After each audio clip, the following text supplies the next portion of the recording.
The Crimea under Russian occupation, a place of tension and sudden anger.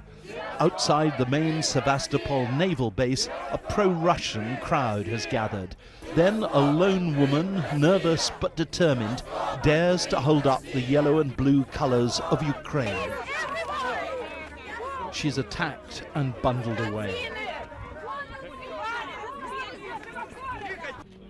At the same base, earlier in the day, a scene like something out of the Russian Revolution.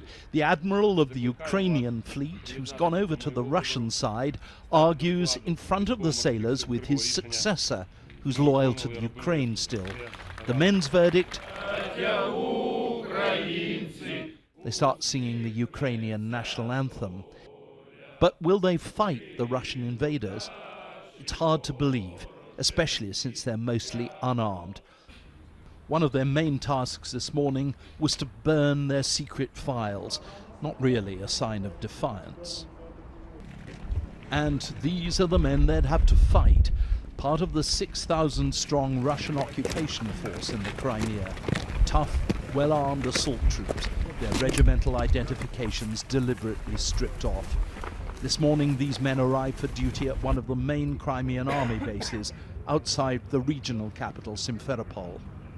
Scenes like this have been repeated at bases all across the Crimea. They demanded that we hand all our weapons over into the control of Russia, but we refused. This still remains a military base. In solidarity with the Russian troops, a line of pro-Russian Crimean vigilantes has turned up in a variety of old uniforms, plus their distinguishing orange and black ribbons. They aren't exactly friendly. No comment. Go. This is the new reality, today's reality in the Crimea. These men here are essentially volunteers who want to show that Ukraine, or this part of the Ukraine, belongs to Russia.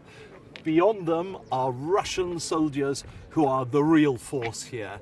And behind the walls are the Ukrainian soldiers who are too weak to be able to fight and simply cannot come out.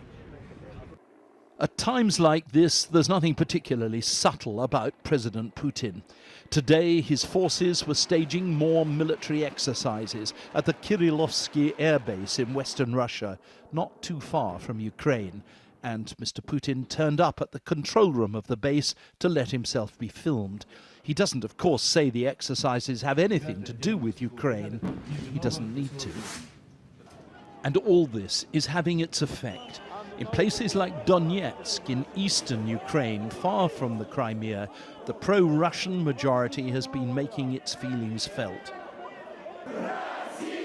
The danger that Russian troops might soon move in here too to protect the citizens, as they put it, is a very real one. So, within 48 hours, Russia has taken over the Crimea.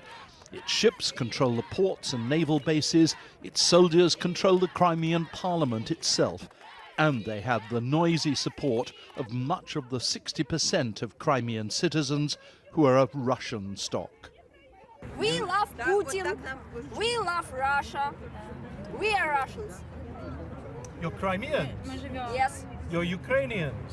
No, we are Russians. You don't love Ukraine? No. Most Europeans probably thought that, for themselves at least, invasion and occupation were things of the past. It seems not. John Simpson, BBC News, Sevastopol.